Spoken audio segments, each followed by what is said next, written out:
Hello guys, welcome to current affairs funda. आज के इस सेशन में हम बात करेंगे 23 जुलाई 2026 से पहले के सभी करंट अफेयर्स।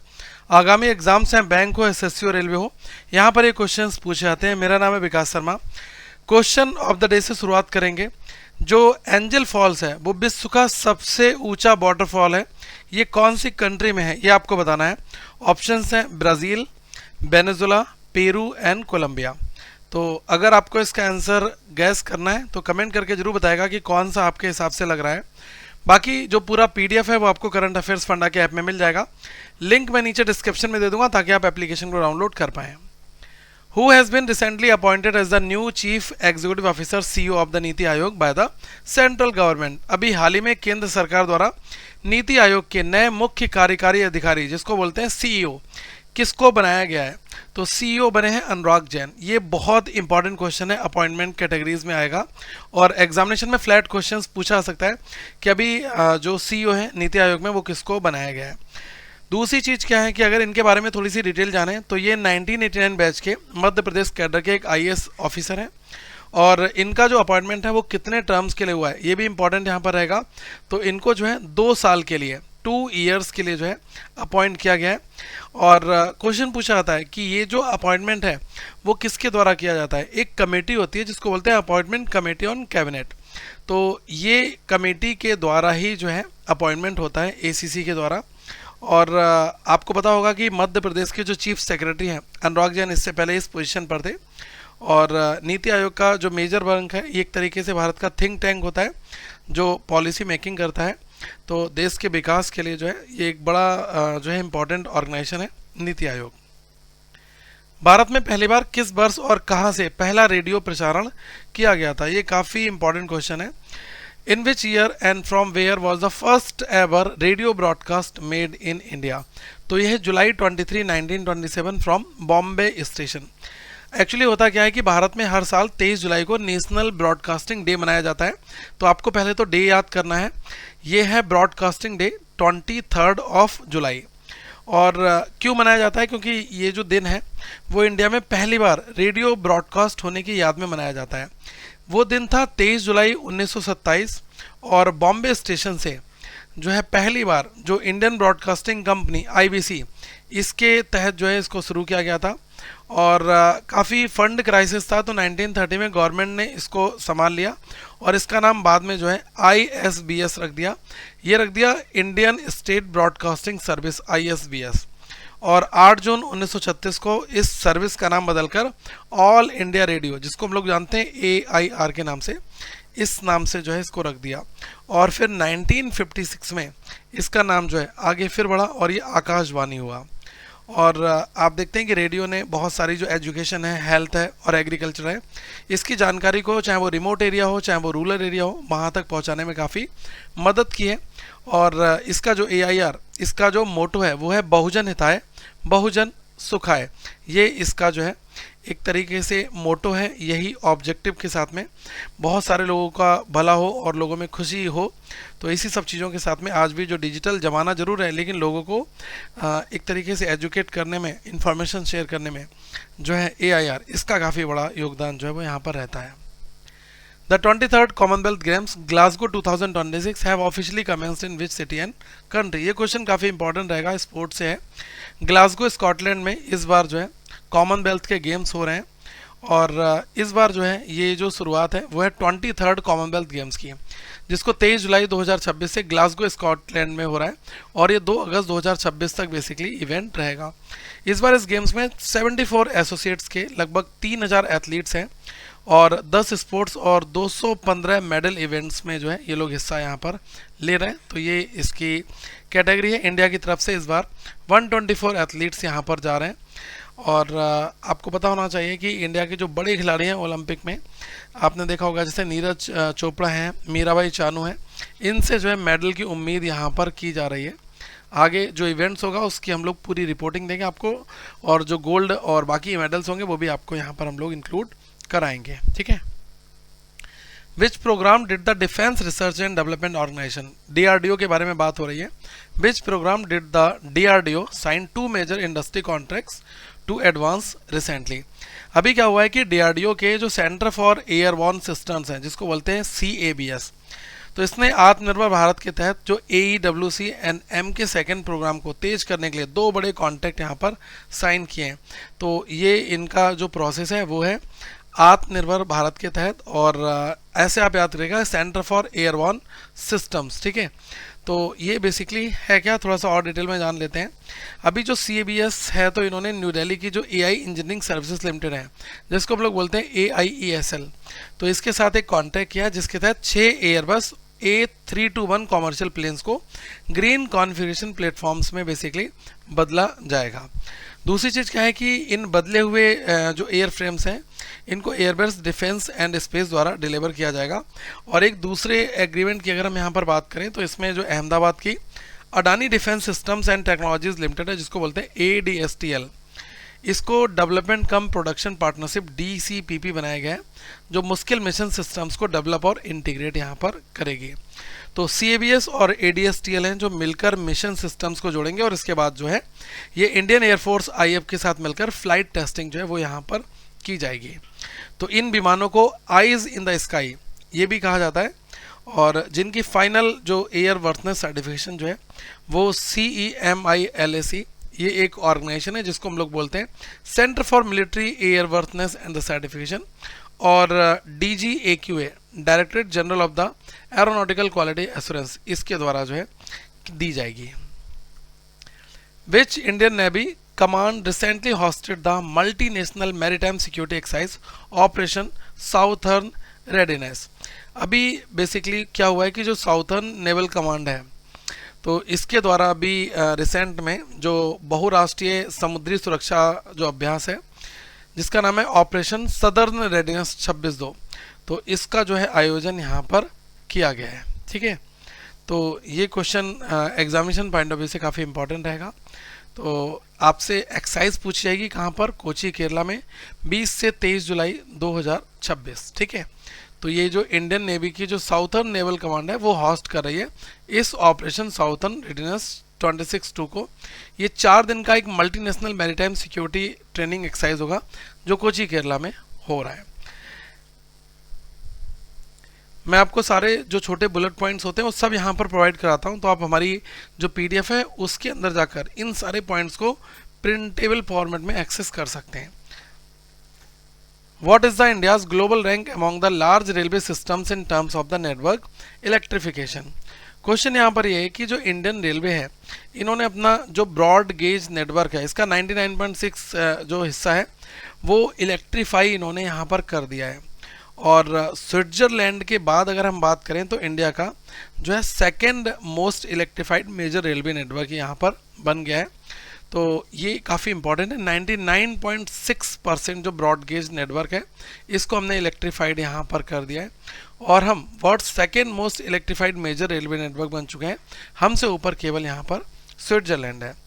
जो हमारे यहाँ के यूनियन रेलवे मिनिस्टर हैं, इनका नाम है अश्विनी वैष्णव, इन्होंने लोकसभा में बताया कि 2014 से 2026 के बीच में लगभग 48,000 रूट किलोमीटर जो है इसको इलेक्ट्रीफाइड किया गया, और इस पर जो है 2014 से पहले लगभग 6 दशकों में सिर्फ 21,000 किलोमीटर का जो रूट है वही इलेक्ट्रीफाई हुए थे। तो जिसके मुकाबले इनका कहना है कि हमने काफ़ी तेज़ी से काम किया है। रेलवे इलेक्ट्रिफिकेशन से डीजल पर जो है निर्भरता वो काफ़ी कम हो रही है। डीजल जो है डिपेंडेंट अब हम नहीं हैं, हम एनर्जी एफिशिएंसी जो है वो काफ़ी बेहतर हो रही है, और जो कार्बन एमिशन है वो भी घट रहा है, क्योंकि जब डीजल और पेट्रोल से जो वाहन चलेंगे तो पोल्यूशन का लेवल ज़्यादा रहता है, और कार्बन एमिशंस को अगर हमें रिड्यूस करना है तो हमें ग्रीन एनर्जी के ऊपर शिफ्ट होना पड़ेगा। तो इंडिया के सस्टेनेबल ट्रांसपोर्ट और ग्रीन इंफ्रास्ट्रक्चर बनाने का जो सपना है उसमें ये काफ़ी बड़ा इंपॉर्टेंट रोल प्ले हो रहा है।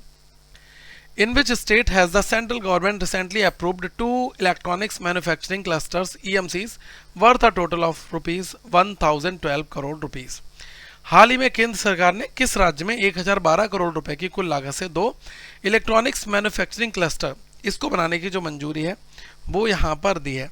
तो अभी हुआ क्या है कि जो सेंट्रल गवर्नमेंट है इन्होंने तमिलनाडु में 2 नए जो इलेक्ट्रॉनिक्स मैन्युफैक्चरिंग क्लस्टर्स हैं EMCs, इनको बनाने की मंजूरी यहाँ पर दी है।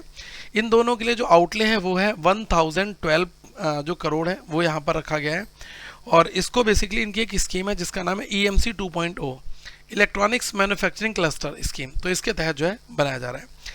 ये क्लस्टर इंडिया के इलेक्ट्रॉनिक्स मैन्युफैक्चरिंग जो इकोसिस्टम है इसको और भी ज़्यादा स्ट्रॉन्ग यहाँ पर करेंगे। पहला क्लस्टर जो है वो तिरुवल्लुर जिले के मन्नूर में यहाँ पर ये बनेगा, ठीक है।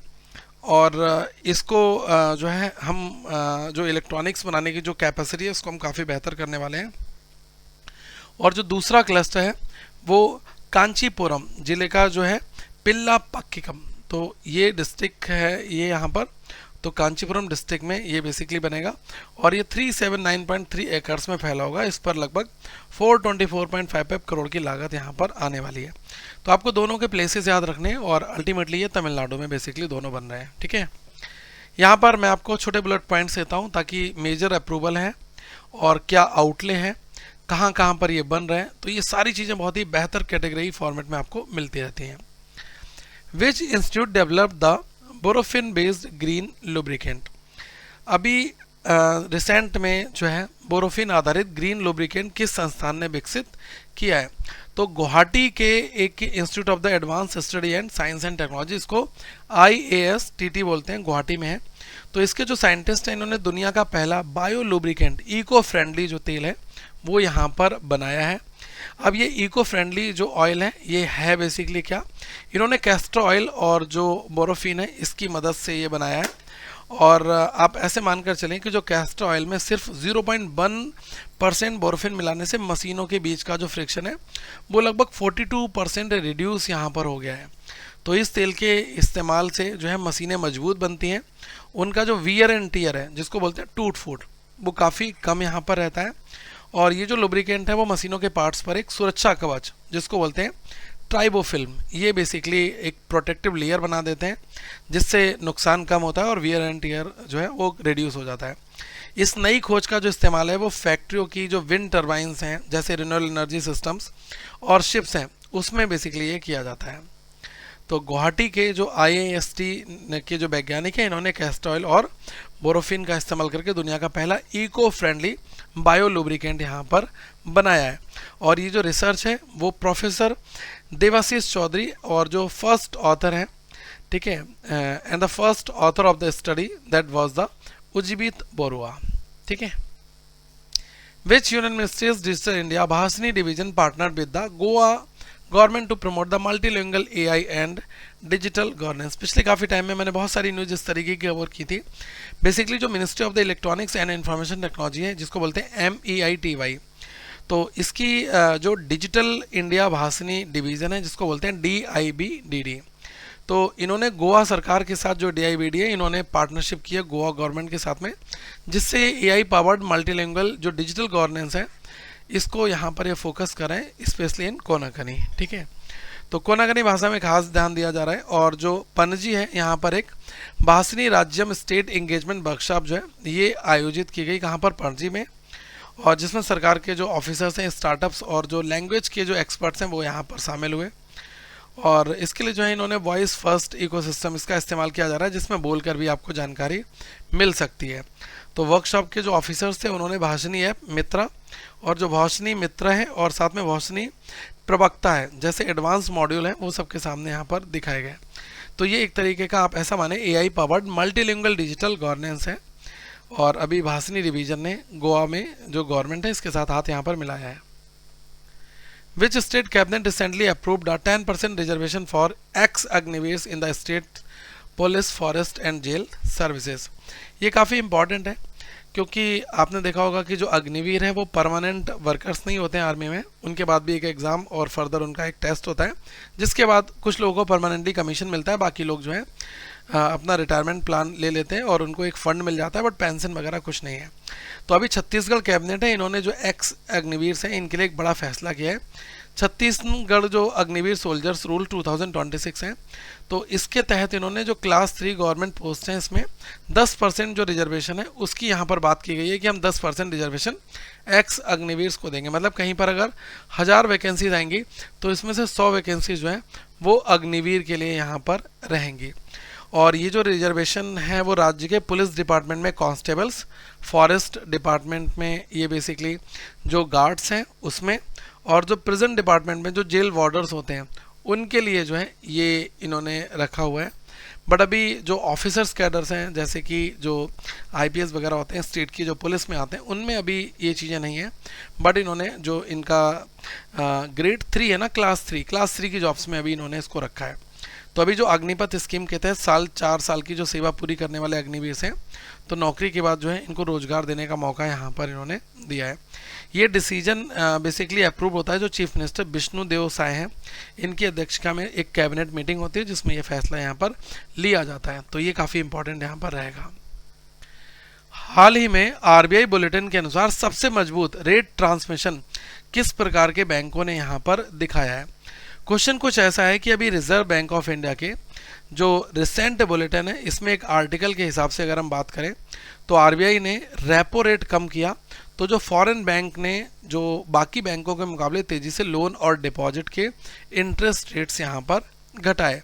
तो जो फॉरेन बैंक्स हैं इन्होंने लोन के इंटरेस्ट रेट्स लगभग 1.24, आप ऐसा मानकर चलें लगभग अगर 1% यहाँ पर कोई भी चीज़ अगर रिड्यूस होती है तो इसको बोलते हैं 100 बेसिस पॉइंट्स, बीपीएस। ठीक है, तो 1.24 पर 124 जो बीपीएस है, इस पर इन्होंने जो है इन इंटरेस्ट रेट्स और डिपॉजिट के इंटरेस्ट रेट्स पर लगभग 91 बीपीएस ये यहाँ पर इन्होंने कम किए हैं। तो इन्होंने काफ़ी आरबीआई की जो पॉलिसी चेंजेस से फास्टेस्ट रिस्पॉन्स यहाँ पर दिखाया। और जो पब्लिक सेक्टर बैंक है, पीएसबीज हैं, और जो प्राइवेट बैंक है, इन्होंने भी जो इंटरेस्ट रेट है वो कम किए, लेकिन फॉरेन बैंक्स के मामले इनकी रफ्तार जो वो काफ़ी स्लोअर थी। रेट्स में इस तरह की जो तेज बदलाव है, फास्टर रेट ट्रांसमिशन है, इसका मतलब है कि लोगों को अब जो है यहाँ पर सस्ते लोन्स मिलेंगे। फॉरेन बैंक्स की अगर हम बात करें, सस्ते लोन मिलने से क्या होगा कि ज़्यादातर जो बिजनेस वाले जो ज़्यादा बोरिंग्स जो लेते हैं, कर्जे लेते हैं, तो जिससे इन्वेस्टमेंट और क्रेडिट ग्रोथ और देश की जो इकोनॉमिक ग्रोथ है ये काफ़ी अच्छे से एक्सेलरेट यहाँ पर होगी। तो इससे जो पूरी हमारी इकोनॉमी है इसमें पैसे का लेन देन और विकास जो है वो तेज़ी से फैलने लगेगा।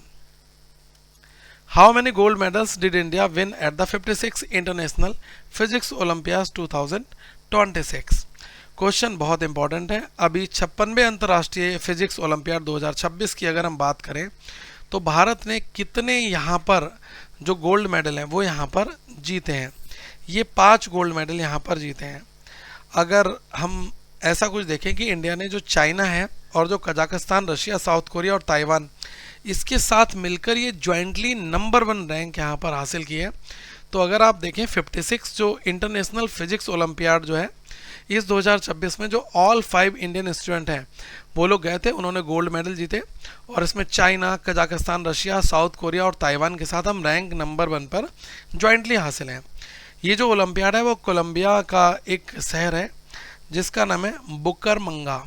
तो इसका प्रोनाउंसिएशन देख लेना, बुकारामंगा। तो ये कोलंबिया में है, यहाँ पर हुआ, जिसमें 87 देशों के 381 स्टूडेंट्स हैं, यहाँ पर इन्होंने हिस्सा लिया। तो जो बहुत ही ब्रिलियंट यंग माइंड्स होते हैं, देश का नाम रोशन करने वाले, ये 5 होनहार जो स्टूडेंट्स हैं, इनका नाम ध्यान रख लीजिएगा। ये है कनिष्क जैन, पुणे से आते हैं, महाराष्ट्र। और हृदेश अनंत वेंडाले, ये इंदौर से आते हैं। ऋषित गर्ग, ये द्वारिका, न्यू दिल्ली के हैं। और श्रेष्ठ शौर्य, ये मुंबई से हैं। और सबृत जोशी, ये जो है गुजरात से हैं। और जो इंडियन टीम है, इसको इंडिया के ओलंपियाड प्रोग्राम का जो मुख्य केंद्र है, Homi Bhabha centre for the science education, यहाँ पर जो है ट्रेनिंग भी इनको दी गई थी। By what percent did BSNL's operating revenue growth in Q1? ये क्वेश्चन फैक्ट के हिसाब से इंपॉर्टेंट रहेगा, क्योंकि भारत संचार निगम लिमिटेड बीएसएनएल जो है, इन्होंने Q1 में जो फाइनेंशियल 26-27 है, इसमें अपने ऑपरेशनल रेवेन्यू में पिछले साल के मुकाबले जो है यहाँ पर ग्रोथ हासिल की है। और ईयर ऑन ईयर में 10% की ग्रोथ यहाँ पर है। अगर हम आंकड़ों की बात करें तो बीएसएनएल का जो रेवेन्यू है वो आपका 4017 करोड़ से बढ़कर 4418 करोड़ जो है ये हो गया है। अभी जो यूनियन कम्युनिकेशन मिनिस्टर्स हैं, ज्योतिरादित्य सिंधिया, इन्होंने ये वाली इन्फॉर्मेशन जो है वो अभी यहाँ पर बताई। तो बीएसएनएल की जो स्ट्रैटेजिक रिव्यू और प्लानिंग मीटिंग्स है उसमें जो इसकी परफॉर्मेंस है वो काफ़ी बेहतर है। तो इसमें जो सबसे बड़ा योगदान है वो है ईवीज का, जिसको बोलते हैं एंटरप्राइज बिजनेसेस। तो ईवी में आप ऐसे देखें कि 19.2% से बढ़कर लगभग जो है ये 1745 करोड़ ये आपका हो गया है। पहले ये 1463 था, तो यहाँ पर ये इंक्रीमेंट काफ़ी अच्छा है। फिर बात करते हैं कंज्यूमर मोबिलिटी की। तो इस सेगमेंट में भी 8% से 8.5% की तेजी देखने को मिली है और ये जो बिजनेस है वो 1724 करोड़ तक आपका पहुंचा है। कंज्यूमर फिक्स एक्सेस जिसको बोलते हैं, कंज्यूमर फिक्स एक्सेस में CFA होता है बेसिकली इसकी फुल फॉर्म, और ये लगभग स्थिर रहा है 948 से 960, बहुत ही मार्जिनल यहाँ पर इंक्रीमेंट देखने को मिला है। तो इसमें जो योगदान है वो किन किन जो ग्रोथ ट्रेजेक्ट्री है उसमें इंक्लूडेड जो सर्कल्स हैं, इसमें छत्तीसगढ़, राजस्थान, महाराष्ट्र एंड असम, इन लोगों ने काफ़ी बेहतर प्रदर्शन यहाँ पर किया है। HAL recently signed an agreement with which foreign company for the LEAP engine turbine ring forgings। Question यहाँ पर एक आ जा रहा है कि जो आपका HAL है जिसको बोलते हैं हिंदुस्तान एरोनॉटिक्स लिमिटेड, तो अभी इन्होंने बेसिकली फ्रांस की एक कंपनी है जिसका नाम है सेफ्रॉन एयरक्राफ्ट इंजन्स, तो इसके साथ एक लंबा कॉन्ट्रैक्ट यहाँ पर एग्रीमेंट साइन किया है HAL ने। तो यह है सेफ्रॉन एयरक्राफ्ट इंजन्स, ठीक है। तो इस कंपनी के साथ एक लॉन्ग टर्म जो इनका कॉन्ट्रैक्ट है वो है। तो इसमें जो HAL है वो CFM लीफ जो एयरक्राफ्ट इंजन है इसके लिए टरबाइन रिंग फॉर्गिंग्स बनाएगा और सप्लाई भी यहाँ पर करेगा। अभी ये जो डील है वो फॉरवर्ड जो इनकी इंटरनेशनल एयर शो 2026 है इसके दौरान यहाँ पर ये साइन की गई थी, जो ये फॉर्न बोरो इंटरनेशनल एयर शो था इसके दौरान। जो HAL है वो बेंगलुरु के जो फाउंड्री एंड फॉर्ज डिवीजन में इन हाई प्रिसीजन पार्ट्स का निर्माण करेगा, जिससे ग्लोबल एविएशन मार्केट में जो भारत की भूमिका है वो थोड़ी सी यहाँ पर आगे बढ़ेगी। और जो LEP इंजन होता है, LEAP इंजन, इसका इस्तेमाल दुनिया के जो बहुत ही इंपॉर्टेंट जो एयरबस हैं जैसे कि A320 नियो, बोइंग 737 मैक्स और जो कोमैक्स C919, तो इस तरीके के एयरक्राफ्ट में ये जो लीप इंजन है इनका इस्तेमाल होता है। तो HAL ने अभी एक बढ़िया समझौता किया हुआ है। Where was the third annual conference of the internal ombudsman organised by the Reserve Bank of India RBI in July 2026। Question ये कह रहा है कि जो Reserve Bank of India RBI, अभी इन्होंने बैंक और जो अन्य कस्टमर ग्रीवेंस जो रिड्रेशल होता है, अलग अलग जो फाइनेंशियल इंस्टीट्यूशन होते हैं, तो इनको मजबूत करने के लिए अभी मुंबई में एक इंटरनल अम्बड्समैन की थर्ड एनुअल कॉन्फ्रेंस जो है वो आयोजित की। इस वजह से ये चर्चा में रहा। तो RBI organises third annual conference of internal ombudsman in Mumbai. तो मुंबई में ये हुआ। तो RBI के जो डिप्टी गवर्नर हैं इनका नाम है स्वामीनाथन जे। तो इन्होंने बैंकों के बोर्ड्स और सीनियर मैनेजमेंट से कहा कि वे एक मजबूत इंटरनल ऑम्बड्समैन सिस्टम जो है ये यहाँ पर तैयार करें। आपको पता होगा कि जो बैंकिंग ऑम्बड्समैन है वो होता क्या है, इसको बोलते हैं एक तरीके से बैंक का लोकपाल। अगर आपको बैंक में कोई प्रॉब्लम है और आपकी शिकायत का निवारण बैंक नहीं कर रहा है, तो RBI आपको पावर देता है कि आप बैंक ऑम्बड्समैन के पास में जाकर अपनी कंप्लेंट करें और वहाँ पर आपको कुछ कंपनसेट भी किया जाता है और आपकी जो प्रॉब्लम है इसको यहाँ पर किया जाएगा। तो हो क्या रहा है कि सिर्फ शिकायतों को निपटाने के लिए, डिस्पोजिंग ऑफ द ग्रीवेंसेस के बजाय, जो रूट कॉज एनालिसिस है और कस्टमर सर्विस को बेहतर बनाने के लिए जो है यहाँ पर जो है काम किया जाए, इस पर जोर यहाँ पर दिया गया। According to the NSFDC study, approximately what percentage of the beneficiaries reported socio-economic improvement?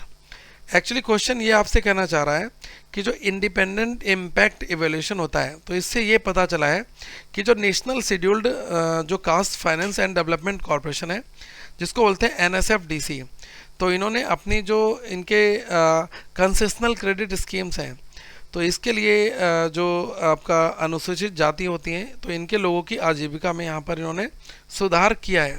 तो आपसे यहाँ पर पूछा गया है बेसिकली कि कितने परसेंट लाभार्थी हैं, तो 81% लाभार्थियों ने माना है कि इस योजना से उनकी जो सामाजिक और आर्थिक स्थिति जो है वो यहाँ पर बेहतर हुई है। तो socio economic and income growth यहाँ पर 81% लोगों का ऐसा मानना है।